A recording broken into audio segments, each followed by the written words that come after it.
दिवशी सर्वत्र आपण ही न्याय यात्रा काढली आणि बहुसंख्येने आपण आज उपस्थित झालेलो आहोत। बांगलादेशात या कट्टरपंथीयांची एक स्ट्रॅटेजी आहे।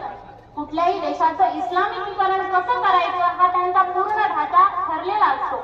आज मी विस्तृतपणे तो इथे सांगू इच्छित नाही, पण सगळ्यात महत्त्वाचं कुठलं शस्त्र असेल तर ती त्या देशाची शिक्षण पद्धती। आणि त्या देशाची शिक्षण पद्धती एकदा का काबीज केली त्या सरकारच्याही नकळत ते काबीज करतात।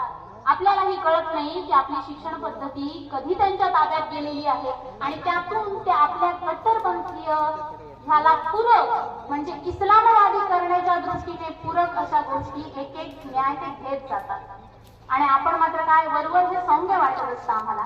बांगलादेशातही 2013 पासून याची सुरुवात झाली होती। बांगलादेश